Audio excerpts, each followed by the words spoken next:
నమస్తే అందరికీ. సుదర్శన హోమియోపతికి స్వాగతం. ఈరోజు మనం సయాటికా అనే ఒక నొప్పి కలిగించే పరిస్థితి గురించి తెలుసుకుందాం. అలాగే హోమియోపతి ఈ పరిస్థితిని ఎలా నిర్వహించగలదో, ఏ మందు జాగ్రత్తలు తీసుకోవాలో కూడా మనం తెలుసుకుందాం. అసలు సయాటికా అంటే ఏంటి, సయాటికా ఎలా వస్తుంది మనకి అనేది తెలుసుకుందాము. సయాటికా అనేది దిగువ వెన్ను నుంచి 1 లేదా 2 కాళ్ళకు వెళ్ళే సయాటిక్ నెర్వ్ అంటే నరం వెంట వచ్చే నొప్పి కలిగించే పరిస్థితి. ఈ నొప్పి హెర్నియేటెడ్ డిస్క్, ఎముక పొడులు అంటే ఎముక మీద ఎముక రావటము, లేదా వెన్ను సన్నని భాగం నరాన్ని నొక్కటం అంటే స్టీనోసిస్ ద్వారా మనకి కలగవచ్చు. సయాటికాకు గల కారణాలను మనం తెలుసుకుందాం. మొదటిగా హెర్నియేటెడ్ డిస్క్ అంటే వెన్నుకు గల మృదువైన కుషన్ లోపల ఉండే ద్రవం బయటకు వస్తే అది సయాటిక్ నరంపై ఒత్తిడిని కలిగిస్తుంది. 2. ఎముక పొడులు. వెన్నుముకపై ఎముక పెరుగుదల సయాటిక్ నరాన్ని నొక్కవచ్చు.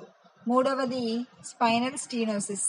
వెన్ను కాలువ సన్నగించడం వలన నరాన్ని నొక్కవచ్చు. మరియు 4. గాయాలు. వెన్నుపూసకు లేదా శిరస్సుపై గాయాలు లేదా ప్రమాదం సయాటికాకు దారితీస్తుంది. సయాటికా యొక్క ప్రమాద కారకాలు మనం చూద్దాము. ఊబకాయం. ఊబకాయం వెన్నుముకపై అదనపు ఒత్తిడిని పెంచుతుంది. వృత్తి. భారీ వస్తువుల్ని మోయటం, మోటార్ వాహనాన్ని ఎక్కువసేపు నడపటం వల్ల మనకు సయాటికా వచ్చే ప్రమాదం ఎక్కువ. ఎక్కువసేపు కూర్చోవటం అంటే ప్రొలాంగ్డ్ సిట్టింగ్, వర్కింగ్ అవర్స్లో ఎక్కువసేపు కూర్చోవటం వల్ల సయాటికా వచ్చే ఛాన్సెస్ ఉన్నాయి. మరియు డయాబెటీస్ వల్ల మనకు సయాటికా వచ్చే ఛాన్సెస్ ఉన్నాయి. సయాటికా యొక్క లక్షణాలు మనం చూద్దాము. మొదటిగా దిగువ వెన్ను నొప్పి అంటే లోయర్ బ్యాక్ పెయిన్. 2. కాలు నొప్పి లెగ్ పెయిన్, తేలికపాటి లేదా కాలిలో కాలుతున్న లాంటి నొప్పి మనకు కలుగుతుంది. 3. తిమ్ముర్లు. 4. కండరాల బలహీనత మజిల్ వీక్నెస్. 5. పెరుగుతున్న నొప్పి తీవ్రత అంటే నొప్పి కూర్చున్నా, నిలబడ్డా మరియు కదలిక సమయంలో ఎక్కువగా ఉండటం మనం చూస్తాము. ముందు జాగ్రత్త చర్యలు అంటే ప్రికాషన్స్ చూద్దాము. ఎక్కువసేపు కూర్చోవద్దు, నొప్పిని పెంచుతుంది. సరైన పోస్చర్ అంటే పొజిషన్లో ఉండటం.